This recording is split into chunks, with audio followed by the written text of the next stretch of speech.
आज दूसरा सबसे बड़ा जोक हुआ वो ये, पहले तो ये था कि बाबर आजम को एशिया कप से बाहर किया गया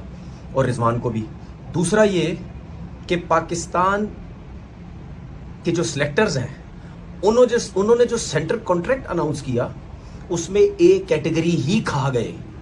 मतलब इनकी जो एबीसी है वो बी से स्टार्ट हुई, ए खा ही गए। ये पढ़े लिखे समझदार पता नहीं कौन से स्कूलों में पढ़े, ठीक है। मतलब हालत आप चेक करें कि बाबर आजम से इतना घबराए हुए ये कि इन्होंने ए कैटेगरी खत्म कर दी। उसकी रीजन ये है क्योंकि इससे पहले जो ए कैटेगरी में थे उसमें रिजवान भी था, उसमें बाबर भी था। तो घबरा इस वजह से गए कि उन्होंने ये सोचा कि यार अगर इन दोनों को सबसे पहले तो एशिया कप से हमने बाहर किया जानबूझ के, जो मैं हमेशा कहता हूं जानबूझ के बाहर किया। क्रिकेट का तो परफॉर्मेंस का या स्ट्राइक रेट इसका तो कोई रीजन ही कोई नहीं है।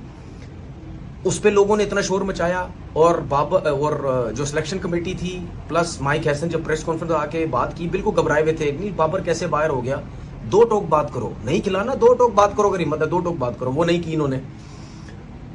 वो प्रेशर था इनको टीम से बाहर किया। अब इनके ऊपर प्रेशर ये था कि अगर अब बाबर आजम को ए कैटेगरी से या रिजवान को उठा के अगर हम बी कैटेगरी में ले आते हैं और ए कैटेगरी में अपने पसंद के लोग ले आते हैं तो ये तो एक और अजाब बन जाएगा, ये तो मुश्किल हो जाएगी। तो मैं तो पाकिस्तान सिस्टम को, पाकिस्तान के लोगों को बहुत अच्छे तरीके से समझता हूं किस तरह गेम खेलते हैं। इसमें क्या किया इस सिलेक्शन कमेटी ने, अपने आप को सेफ किया कि नहीं जी हमने ए कैटेगरी खत्म कर दी और सबको जितने भी सीनियर थे उनको सबको बी में लेके आ गए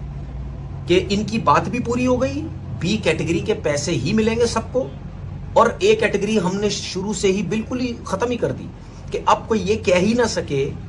कि बाबर आजम और रिजवान को देखो जी हमने बी में कर दिया, बाकी तो इनसे फारिग प्लेयर जिनकी इतनी परफॉर्मेंसेज ही नहीं और नए लड़के उनको कुछ को ए कैटेगरी में हमने डाल दिया, तो देखो जी हमने खत्म ही कर दी इस चीज को। ये अपने आप को सेफ भी किया, ठीक है। और बाबर आजम के जो फैन हैं या मैं भी, ठीक है, हम सबका इन्होंने मुंह बंद करने की कोशिश की, देखिए जी बात ना करें, लेकिन हमारा मुंह कहां से बंद होता, क्योंकि हमें पता डरपोक है, सिलेक्शन कमेटी डरपोक है। इस सिलेक्शन कमेटी को यह डर लगा हुआ है कि यार अगर हमने बाबर आजम को ए कैटेगरी से उठा के बी कैटेगरी में डाल दिया तो कहीं वो T20 क्रिकेट से रिटायरमेंट ही ना ले ले। और अगर उसने, ये मैं अपनी बात कर रहा हूं, अगर उसने T20 क्रिकेट से रिटायरमेंट ले ली तो पूरे पाकिस्तान में शोर मच जाएगा। और वो शोर ये मचेगा तो भाई क्या हो गया अगर उसकी आउट ऑफ फॉर्म थी, वो तो तीनों फॉर्मेट खेलता है, दुनिया में कहां होता। मेरी इस सिलेक्शन कमेटी से ये सवाल है और सिलेक्शन कमेटी को मैं चैलेंज करता हूं, इस सिलेक्शन कमेटी जिस सिलेक्शन कमेटी में 6 नौकरियां कर रहे हैं, जिसमें वो अंपायर को सिलेक्टर बनाया हुआ है, मतलब ये भी एक दुनिया का मजाक है, ठीक है। तो इस सिलेक्शन कमेटी से चैलेंज है, खैर चैलेंज तो बंदा उससे करता है ना जो कुछ आगे से जो मेरिट पे आया भी हुई, तो वैसी मेरिट पे नहीं है कि मीडिया में आके जरा बताओ तो सही, रीजन बताओ कि भाई आपने एबीसी का ए खा गए, वो किस वजह से खा गए, आप खुद सुन लेना। ये देखना कैसे घुमाए फिराएंगे बातों को, जी हमने यूं कर दिया, हमने ये कर दिया, हमने ये सोचा, हमने वो सोचा, ये इस तरह घुमाएंगे। अंदर की जो मैं बात बता रहा हूं वो यही है कि बाबर से जो है वो घबराए हुए, तो इनको ये डर है क्योंकि जाहिर सी बात है उसकी